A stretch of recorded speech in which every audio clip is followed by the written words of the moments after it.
নমস্কার বন্ধুরা, আজ আপনাদেরকে বানিয়ে দেখাচ্ছি সেদ্ধ আলু দিয়ে কতটা সহজে বাড়িতেই রুটি বানিয়ে নিতে পারবেন। রুটিগুলো একদম নরম তুলতুলে হবে। সারা দিনও যদি এই রুটি আপনি রেখে দেন তবুও একই রকম নরম সফট থাকবে। একেবারে সহজ তৈরি করা, যে কেউ একবার দেখলেই বানিয়ে নিতে পারবেন। তাহলে বন্ধুরা চলুন আর বেশি দেরি না করে রেসিপিটা শুরু করা যাক। সবার প্রথমে এখানে আমি দুটো আলুকে দুফালি করে কেটে নিয়ে খুব ভালো করে সেদ্ধ করে নিয়েছি। আর তারপরে আলুর খোসাটাকে সুন্দর করে ছাড়িয়ে পরিষ্কার করে নিচ্ছি। এদিকে আমি দেখুন 4 পিস আলুর খোসা সুন্দর করে ছাড়িয়ে নিয়ে পরিষ্কার করে ধুয়ে নিয়েছি। আর এখন আলুগুলোকে সাইডে সরিয়ে রাখবো। নিয়ে নেব একটা বড় পাত্র। এখানে আমি একটা বড় পাত্র নিয়ে নিয়েছি, তার মধ্যে সেদ্ধ আলুগুলোকে নিয়ে নিলাম। খুব ভালো করে এখন আলুগুলো স্ম্যাশ করে নিতে হবে। আলুর মধ্যে যেন বড় কোনো দলা না থেকে যায়, অবশ্যই সেদিকে খেয়াল রাখবেন। একদম মিহি করে স্ম্যাশ করে নিয়ে তারপর আবারও আপনাদেরকে দেখাচ্ছি। যদি হাতের কাছে এইরকম ম্যাশার না থাকে তাহলে আপনারা গ্লাসের পেছন দিক বা যেকোনো একটা বাটির পেছন দিক দিয়ে চেপে চেপেও কিন্তু এরকম ভাবে আলুটাকে স্ম্যাশ করে নিতে পারবেন। তো যাই হোক, এদিকে আমি কিছুটা স্ম্যাশ করে নিয়েছি আলুগুলোকে। এরপর এর মধ্যে দিয়ে দিচ্ছি হাফ চা চামচের মতো লবণ। আর দিয়ে দিচ্ছি সামান্য কয়েক দানা চিনি, মানে ওই ছোট চামচের হাফ চামচের মতো দিয়েছি চিনি, আর হাফ চা চামচ দিয়েছি লবণ। খুব ভালো করে আবারও স্ম্যাশ করে নেব আলুগুলোকে। বন্ধুরা, আমি কাজটা করতে থাকি আর আপনারা কিন্তু অবশ্যই আমাকে এই সময়টা কমেন্টসে জানিয়ে যাবেন আপনারা কে কোন জায়গা থেকে আমার আজকের এই রেসিপিটা দেখছেন, তবেই না আপনাদের কমেন্টসে ধন্যবাদ জানাতে পারবো। এদিকে বন্ধুরা আলুগুলোকে খুব ভালো করে স্ম্যাশ করে নিয়েছি, তবুও আমি একটু হাত দিয়ে চটকে দেখে নিচ্ছি এর মধ্যে যেন বড় কোনো দলা না থেকে যায়। তো যাই হোক, আলুগুলোকে সুন্দরভাবে মেখে নিয়েছি। এখন এর মধ্যে দিয়ে দেব বাটি মেপে 1 বাটি ময়দা। আর দিয়ে দিচ্ছি 1 বাটি আটা। চাইলে আপনারা রুটি বা পরোটাগুলোকে পুরোপুরি আটাতেও করতে পারেন, আবার চাইলে পুরো ময়দাতেও করতে পারেন। আমি অর্ধেকটা দিয়েছি আটা, অর্ধেকটা দিয়েছি ময়দা। এরপরে 1 চামচ এর মধ্যে সাদা তেল দিয়ে দিলাম। খুব ভালো করে এখন চটকে মেখে নেব। আর বন্ধুরা, এখানে কিন্তু আপনারা আলু, আটা সমস্ত কিছুর পরিমাণ নিজেদের প্রয়োজন অনুযায়ী কম বেশি করে নিয়ে নেবেন।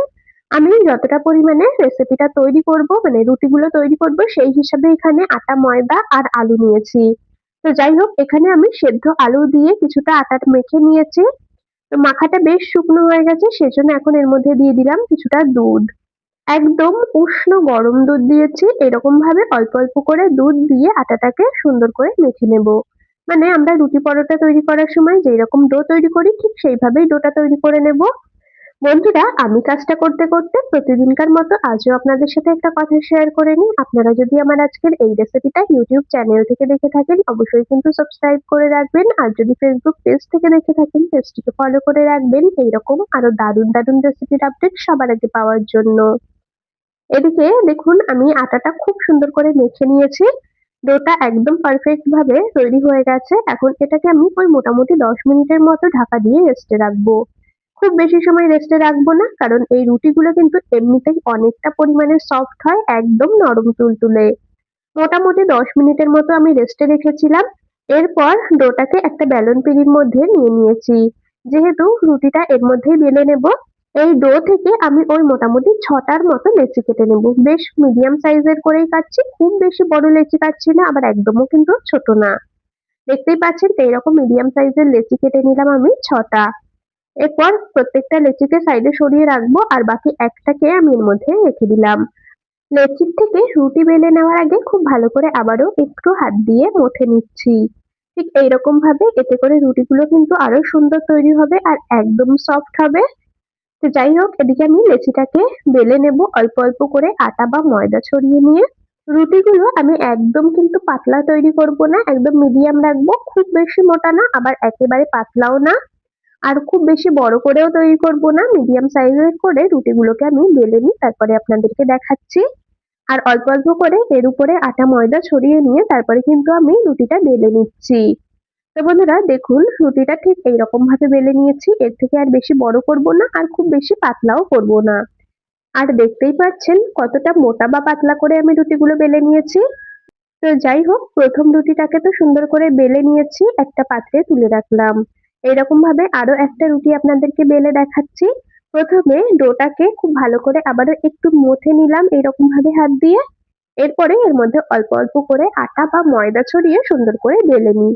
তারপরে আবারও আপনাদেরকে দেখাচ্ছি।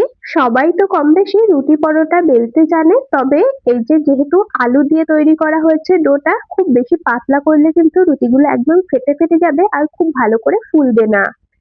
তো যাই হোক, এটাকেও দেখুন হালকা একটু মোটা রেখেই কিন্তু বেলে নিয়েছি, খুব বেশি পাতলা করিনি, খুব বেশি বড় করিনি। তো যাই হোক, রুটিগুলোকে সেঁকে নেওয়ার জন্য গ্যাসের ওভেনে একটা ফ্রাইং প্যান বসিয়ে দিয়েছি। ফ্রাইং প্যানটাকে খুব ভালো করে গরম করে নিয়েছি। গ্যাসের ফ্লেমটা কিন্তু এখন হাইতেই রেখেছি। আর এর মধ্যে আমি প্রথম রুটিটাকে দিয়ে দিলাম। একটা পাশ দেখুন সুন্দর করে একটু সেঁকা হয়ে গেছে, একদম পুরোপুরি না, হালকা করে একটা পাশ প্রথমে সেঁকে নিয়ে অপর পাশটাকে উল্টে দিয়েছি। আর বন্ধুরা, আরো একটা কথা বলি, রুটি সেঁকে নেওয়ার সময় কিন্তু গ্যাসের ফ্লেমটা অবশ্যই হাইতে রাখবেন। গ্যাসের ফ্লেম লোতে দিয়ে রুটি সেঁকলে কিন্তু রুটিগুলো অনেক সময় শক্ত হয়ে যায়। তো যাই হোক, এদিকে দেখুন আরো একবার আমি একটা পাশ উল্টে দিয়েছি আর দেখুন কতটা সুন্দরভাবে ফুলে উঠলো।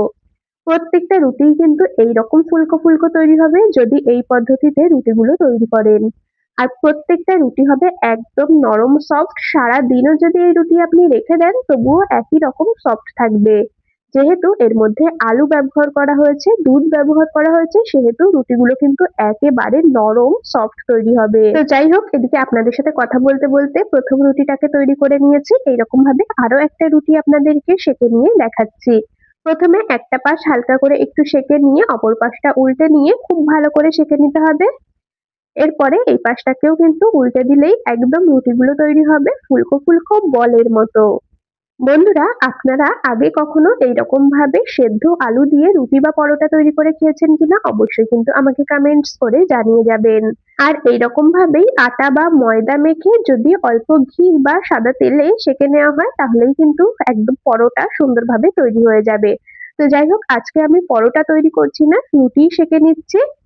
এই একই পদ্ধতিতে আপনারা চাইলে পরোটাও তৈরি করে নিতে পারেন, তবে এর মধ্যে অল্প ঘি বা তেল ব্যবহার করবেন।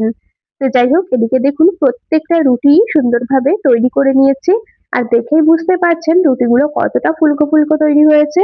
প্রত্যেকটা রুটি সুন্দরভাবে ফুলেছে। তাহলে বন্ধুরা চলুন এরপর আপনাদেরকে একটু দেখিয়ে দিচ্ছি রুটিগুলো কতটা পরিমাণে নরম আর সফট তৈরি হয়েছে। আপনারা কারা কারা এইরকম ভাবে রুটি বা পরোটা তৈরি করে বাড়িতে খেয়েছেন অবশ্যই কিন্তু কমেন্টস করে জানিয়ে যাবেন। আর যারা কখনো এইভাবে রুটি পরোটা তৈরি করেননি, একবার এইভাবে বানিয়ে দেখবেন, আশা করছি আপনাদের ভীষণ পছন্দ হবে। আর এর মধ্যে যেহেতু আলুর ব্যবহার করা হয়েছে সেহেতু রুটিগুলো কিন্তু অনেক বেশি টেস্টি হয়। তো যাই হোক বন্ধুরা, রেসিপিটা আপনাদের কেমন লাগলো কমেন্টস করে কিন্তু অবশ্যই জানিয়ে যাবেন। যদি ভালো লেগে থাকে তবে ভিডিওটিতে একটি লাইক আর বন্ধুদের মধ্যে অনেক অনেক শেয়ার করে দেওয়ার অনুরোধ রইল। তাহলে বন্ধুরা আজ এখানেই শেষ করছি, আবার দেখা হবে পরবর্তী কোনো রেসিপির সাথে। ততক্ষণ সকলে ভালো থাকবেন, সুস্থ থাকবেন।